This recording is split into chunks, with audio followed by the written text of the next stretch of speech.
আমাদের আজকে হচ্ছে একটা ফেসবুক পেজ থেকে আজকে আমাদের $144 ঢুকছে।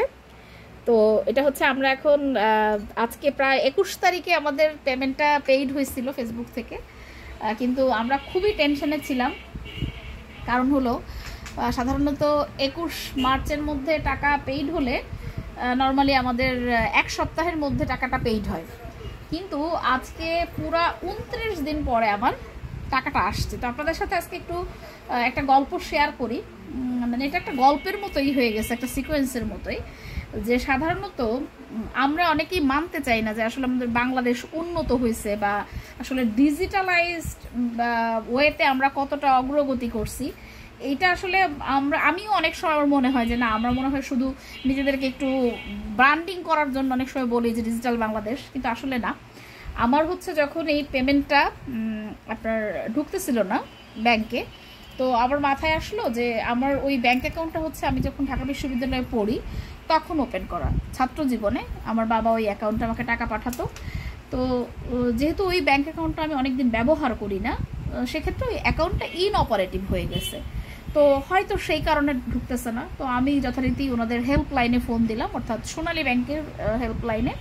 তো দেওয়ার পরে প্রথম দিন আমি মোটামুটি আমার অ্যাকাউন্টে যে টাকা ঢোকে নাই এইটা আমি জানতে পারছি, কিন্তু উনি আমাকে ওইভাবে জাস্ট অতটা হেল্প করতে পারে না। আমারও কিছু ত্রুটি ছিল যে ওনাকে আমি বোঝাতে পারিনি। কিন্তু দ্বিতীয় দিন যখন আমি ফোন দিলাম, ওনারা আমাকে প্রথমত আমার যে রেজিস্টার বিল্ডিং, সেই রেজিস্টার বিল্ডিং শাখা, অর্থাৎ যারা ঢাকা বিশ্ববিদ্যালয়ে পড়েছেন জানেন রেজিস্টার বিল্ডিংয়ে সবার যাওয়া হয়েছে, রেজিস্টার বিল্ডিং শাখার ম্যানেজারের নাম্বার আমাকে দিলেন। তো আমি ম্যানেজার সাহেবকে যখন ফোন দিলাম, ম্যানেজার সাহেব একজন মহিলা কর্মকর্তা, উনি এত সুন্দর করে আমার সাথে কথা বলেছেন এবং উনি নিজে দায়িত্ব নিয়ে তৎক্ষণাৎ ওনার যিনি রেমিটেন্সের দায়িত্বে ছিলেন যে অফিসার, ওনাকে ওনার নাম্বারটা আমাকে আমার ইনবক্সে উনি পাঠায়।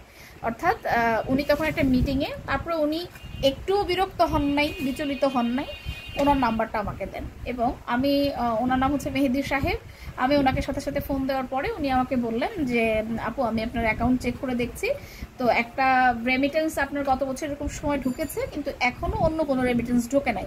তবে সম্ভবত যেহেতু এই টাকাটা সুইফটের মাধ্যমে আসে, তো আমাদের যিনি সুইফট ইয়াটা দেখেন, ওই দিকটা দেখেন, আমি ওনার সাথে কথা বলে আপনাকে আমি জানাবো।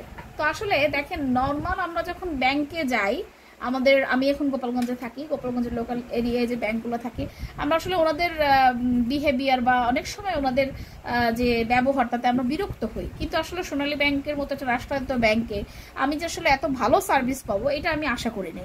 এবং ওনাকে কমপ্লেইনটা দেওয়ার পরে আমি গত বৃহস্পতিবার ওনাকে আমি এটা জানিয়েছিলাম। আজকে হচ্ছে রবিবার, অর্থাৎ তারপরের প্রথম ওয়ার্কিং ডে আজকে দেখেন আমার ব্যাংক অ্যাকাউন্টে $144 কনভার্ট হয়ে 17,615 টাকা আজকে ঢুকলো। এবং আপনাদের সাথে এটা শেয়ার করি যে আসলে এটা একটা অন্যরকম অনুভূতি। আপনারা যারা এখনো বেকার আছেন বা যারা আমাদের সমাজে তথাকথিত যে বড় বড় চাকরিগুলো আছে সেটা করেন না, তার বাইরে হয়তো জীবন ধারণের জন্য একটা কাজ করেন, তারা আসলে মানে হাহাকার, কাজ নাই, মানে কাজ কোথায় ভাই, কাজ আপনাকে খুঁজবে। অর্থাৎ আমি খুবই সাধারণ একজন মানুষ, খুবই মধ্যম মানের একটা স্টুডেন্ট ছিলাম আমি সারা জীবন, সবাই আমাকে যারা চেনে। তো দেখেন, আমি এই যে ফেসবুকের মাধ্যমে আমি কিন্তু পড়াই, আমি একটা সময় আমি শিল্পী হিসেবে বেশ কিছুদিন কিছু ইনকাম আমি করেছি, সেটা অনেক আগের কথা। কিন্তু এখন কিন্তু আমি সিম্পলি পড়াই, অর্থাৎ ফেসবুকে খুবই বাজে মানের ভিডিও আমার, আপনারা যারা দেখেছেন, কিন্তু আমাকে আমার ভিডিওগুলো অনেকে ফলো করে, এটা হচ্ছে আমার শক্তি। আমার যে খুব ভালো একটা ফোন আছে, এই যে ফোনটা দেখতে পাচ্ছেন, এই ফোনটা হচ্ছে মাত্র 20,000 টাকায় কেনা। তাও ফোনটা আমার মা আমাকে কিনে দিয়েছিল যখন করোনার মধ্যে আমি বেশ আর্থিক সংকটে আছি, অর্থাৎ ফোন কেনার টাকা আমার কাছে ছিল না। তো সেই ফোনটা দিয়ে আমার মনে হয় আমি ভালো একটা অ্যামাউন্ট ইনকাম করেছি। এবং আমি বাসায় যে বোর্ডের উপর, সবাই মনে করে একটা ডিজিটাল বোর্ড, আসলে ডিজিটাল বোর্ড না, অনলি 21,000 টাকা দামের একটা বোর্ড।